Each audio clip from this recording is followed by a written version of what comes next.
Hi guys! So, welcome to another video with me, Jules, of Chef J's Piece of Cake. And today, we are going to talk about one of the most important things when it comes to baking cakes, and that is what fat to use. So today, meron akong ginawa ng mga different kinds of fats and yung mga application nila sa cake. And pag-uusapan natin sila, ano nga ba ang pinakamasarap na gamitin para sa mga baked items and most especially sa mga cakes.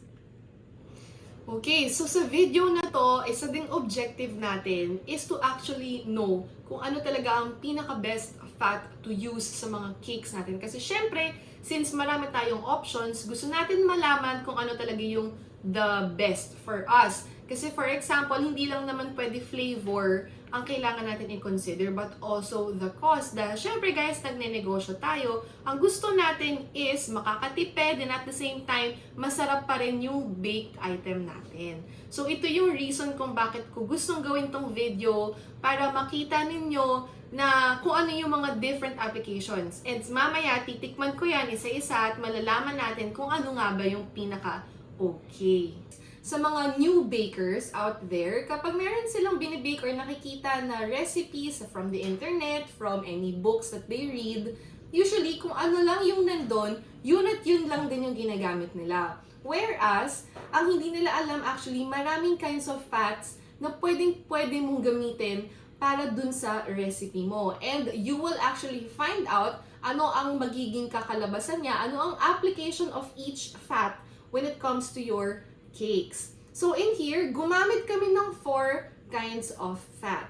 So in here, we have oil, we have shortening, margarine, and butter. Okay, so there are 4 purposes of fat when it comes to your baked items, like this cake. So pag-usapan lang natin sila. So that's number 1, it is to tenderize the baked item. Ibig sabihin, mas malambot, mas magiging light and fluffy yung kakalabasan ng baked item nyo.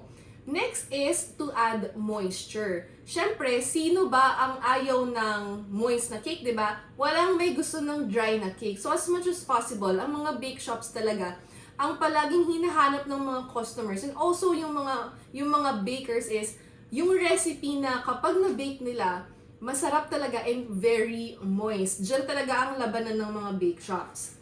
Next is, pagdating naman sa flavor. Of course, pagdating sa fat, siya talaga ang nagdadala ng flavor when it comes to the baked item. And lastly, ang importante din ng role ng fat sa mga cakes is to see the appearance. Kasi pagdating sa fat, makikita nyo pa lang dito, may mga different kinds of appearance na yung mga cakes. So, one reason yan kung bakit very important din yung appearance when it comes to fats. Okay, so this time, pag-usapan naman natin kung ano nga ba yung mga different fats na ginamit ko dito sa vanilla cake recipe ko. So, start tayo dito sa butter. Okay, alam nyo ba na ang butter, it's actually 80% fat milk solids, and the other percentage left is purely water.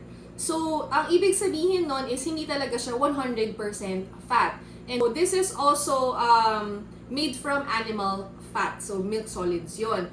When it comes to the milk solid or fat content naman, ang mga US brands usually nasa 80% fat. And then, sa mga European brands naman, 85%. So, kapag mas pataas yung percentage ng milk solids, mas masarap yung butter. And also, ang butter, kailangan siyang nasa fridge or dapat naka-chill because nasisira siya or it becomes rancid. Primarily because of the water. That is why some of the butter, meron kayong makikitang unsalted and salted. So, salt, being a natural preservative, mas tatagal talaga yung buhay ng butter. Unlike dun sa unsalted. Okay. However, when it comes to baking cakes, like in my bakery, our bake shop is named Jacob Cakes. We use primarily unsalted butter. Because when you use salted butter, for us, it's used actually, may mga certain recipes lang kami na calls for salted butter. Pero sa mga cakes namin, we do use unsalted kasi pagdating sa salted butter, we cannot actually balance out or hindi namin matatansya yung saltiness niya sa recipe. So, ever since naman unsalted butter talaga yung ginagamit ko. Not unless specified sa recipe. Isang pag-uusapan natin is yung margarine. Ang margarine, guys, is actually shortening plus milk solids or milk fat. Why? Kasi syempre yung mga companies, they want to make sure na makagawa sila ng product na will actually get the same characteristics kahit yung flavor lang from the butter, which is actually very rich in flavor. So, kaya nagkaroon ng margarine. So, in here, maraming brands actually ang meron when it comes to margarine. And also, if you will notice, may mga brands na says butter compound, margarine din yon. And you will also have to check yung mga different brands kung ano nga ba talaga yung nakalagay. Unsalted butter ba?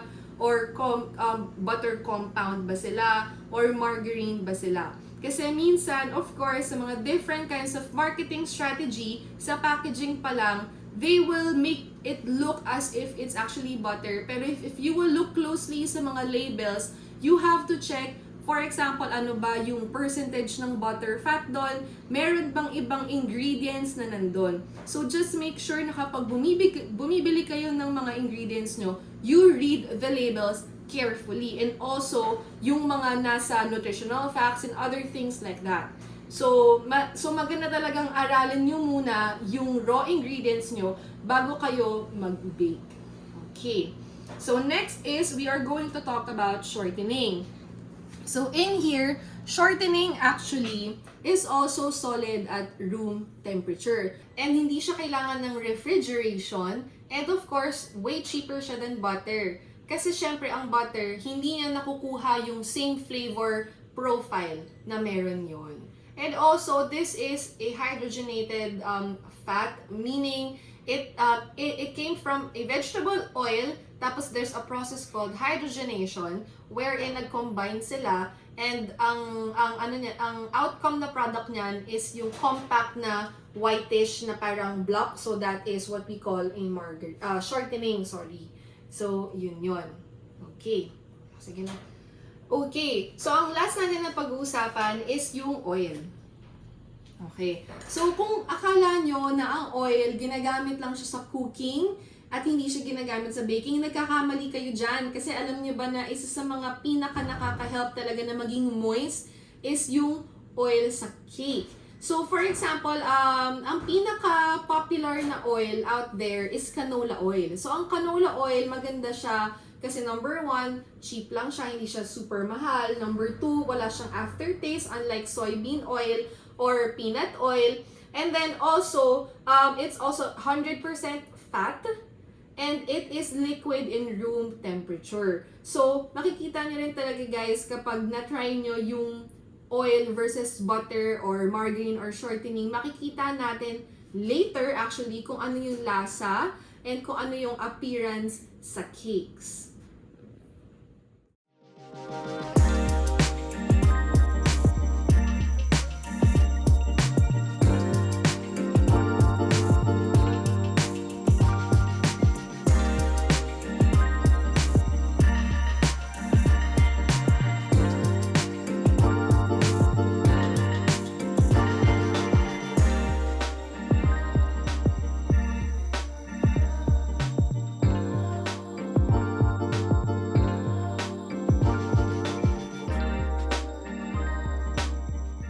So, pinatikim ko sa ating cook. Sobrang sarap magluto ni Ate Ai. So, alam na alam niya kung ano yung observation niya pagdating sa mga binake namin. So, Ate Ai, ano ang pinakagusto mo dito sa sa mga binake?